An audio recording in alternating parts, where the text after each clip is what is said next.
Assalamualaikum warahmatullahi wabarakatuh. Perkenalkan, nama saya Muhammad Minhajul Qawim, NIM 190321100121 dari program studi agribisnis Fakultas Pertanian Universitas Trunojoyo Madura. Perkenalkan, nama saya Muhammad Minhajul Qawim, NIM 190321100121 dari program studi agribisnis dengan mata kuliah Ekonomi Produksi Pertanian kelas A. Pada saat ini saya akan menjelaskan mengenai tutorial mengenai penggunaan software Fronier. Baik, untuk dapat menggunakan software Fronier, yang pertama kita harus mempunyai data, di mana data tersebut akan digunakan untuk mengetahui efisiensi teknisnya. Dapat dilihat di sini, saya memiliki 60 data responden dan 5 variabel yang akan diuji. Kemudian, data tersebut ditabulasi dalam bentuk Excel. Data tersebut diperoleh dari hasil wawancara dengan responden mengenai input-input yang digunakan. Sekarang, bagaimana cara mentabulasikan data dalam Excel? Nah, caranya adalah seperti ini.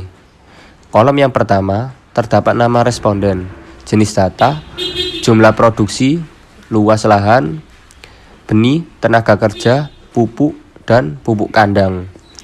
Untuk dapat menggunakan software Fronier ini, kita harus memenuhi kaidah-kaidah yang telah ditetapkan oleh software tersebut. Di antaranya yaitu kita tidak diperkenankan untuk menulis nama responden di kolom data. Jadi, jika data ini terdapat nama responden, maka harus diganti dengan nomor urut responden. Kemudian, dalam kolom data pertama itu harus nomor urut responden. Kolom yang kedua isinya yaitu jenis data yang digunakan yaitu data cross section. Karena dalam penelitian ini jenis data yang digunakan adalah data cross section, maka jenis datanya kita kasih kode 1 untuk keseluruhan data, dan jika data yang digunakan itu adalah data time series, maka akan berbeda lagi. Baik, selanjutnya pada kolom ketiga itu harus dapat menunjukkan data jumlah output atau jumlah produk, yang kemudian setelah itu kolom-kolom di sampingnya adalah jumlah input-input yang akan digunakan dalam kegiatan produksi atau usaha tani. Jadi letak dari data ini tidak boleh diacak dan harus diurutkan. Selanjutnya, untuk memasukkan data ke dalam software Fronier, maka kita harus merubah datanya dalam bentuk log/ln, di mana yang dirubah itu hanya data, jumlah produksi, dan jumlah input yang akan digunakan. Dan untuk data nomor urut responden dan jenis data tidak perlu di log/ln kan. Nah, rumus yang digunakan yaitu ln, data yang asli, kemudian enter. Langkah selanjutnya adalah kita copy data yang sudah dalam bentuk log/ln, itu kemudian akan kita pindahkan ke lembar kerja Excel yang baru. Selanjutnya, data ini kita tulis harus dengan 6 digit di belakang koma. Kemudian kita blok dulu, lalu kemudian klik ini. Setelah itu, data ini akan kita simpan ke dalam folder Fronier. Kita simpan datanya dengan ekstensinya. Kita menggunakan yang Mrs. Doc. Kemudian untuk nama filenya tidak perlu panjang-panjang, cukup 3/4 huruf aja. Kemudian data ini kita tutup.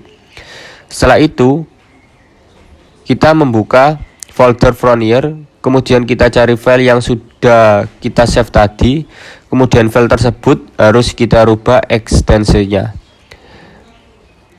Rename kita ubah ekstensinya menjadi DTA.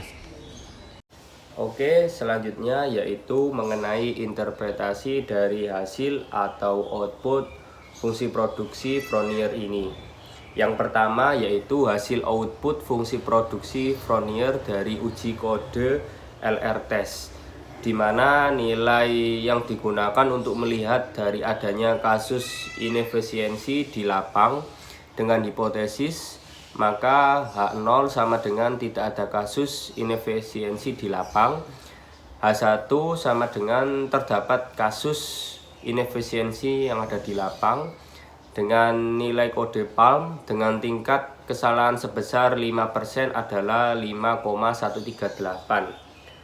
Berdasarkan tabel kode PALM ini dapat disimpulkan bahwa nilai LR test lebih besar dari nilai kode PALM, sehingga dapat disimpulkan bahwa H1 diterima yang artinya pada data terdapat kasus inefisiensi.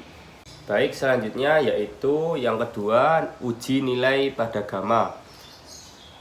Nilai gamma ini menunjukkan beberapa presentasi error DEM yang disebabkan karena adanya inefisiensi teknis.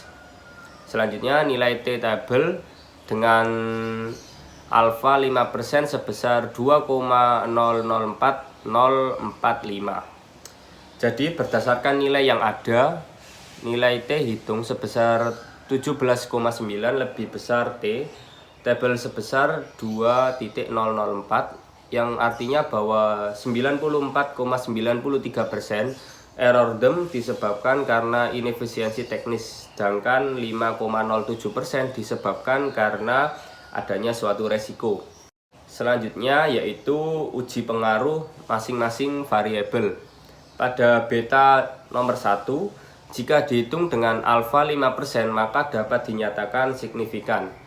Hal tersebut dikarenakan nilai T hitung sama dengan 4,69 lebih besar daripada T-table dengan nilai 2,004879. Dengan demikian dapat disimpulkan jika X1 yang artinya luas lahan dinaikkan sebesar 1%, maka output akan meningkat sebesar 0,79%. Pada beta 2, jika dihitung dengan alfa 5% maka dapat dinyatakan signifikan. Hal tersebut dikarenakan nilai T hitung sama dengan 2,278 yang artinya lebih besar dari tabel dengan nilai 2,004879. Dengan demikian dapat disimpulkan bahwa jika X2 yang artinya benih dinaikkan sebesar 1%, maka output akan meningkat sebesar 0,27%. Selanjutnya pada nilai beta 3, jika dihitung dengan alfa 5% maka dapat dinyatakan tidak signifikan. Hal tersebut dikarenakan nilai T hitung sama dengan 1,08 yang artinya lebih kecil dari T-table dengan nilai T-table yaitu 2,004879. Dengan demikian dapat disimpulkan jika X3 sama dengan tenaga kerja dinaikkan sebesar 1%, maka output akan menurun sebesar 0,16%. Pada beta 4, jika dihitung dengan alfa 5%, maka dapat dinyatakan tidak signifikan. Hal tersebut dikarenakan nilai T hitung sama dengan 3,95 lebih kecil dari T-table dengan nilai 2,004879. Dengan demikian dapat disimpulkan bahwa nilai X4 yang artinya pupuk dinaikkan sebesar 1%, maka output akan menurun sebesar min 0,17%. Selanjutnya pada beta 5, jika dihitung alfa 5% maka dapat dinyatakan tidak signifikan. Hal tersebut dikarenakan nilai T hitung 0,44 lebih kecil dari T-table dengan nilai 2,004879. Dengan demikian dapat disimpulkan jika nilai X5 yang artinya pupuk kandang dinaikkan sebesar 1%, maka output akan menurun sebesar 0,034%. Selanjutnya uji efisiensi. Jika efisiensi teknis lebih besar dari 0,8, maka petani dinyatakan efisiensi secara teknis. Selanjutnya misalnya pada petani 1 nilai teknikalnya efisiensi estimate sebesar 0,9091, maka dapat disimpulkan bahwa petani 1 telah melakukan produksi secara efisien. Kemudian pada petani nomor 54 dalam kegiatan produksinya belum efisien, karena begitu juga dengan petani dengan nomor urut 21, 23, 27, 29, 30, 34, 39, dan 44. Baik, sekian dari saya, kurang lebihnya mohon maaf. Wabillahi taufik walhidayah. Wassalamualaikum warahmatullahi wabarakatuh.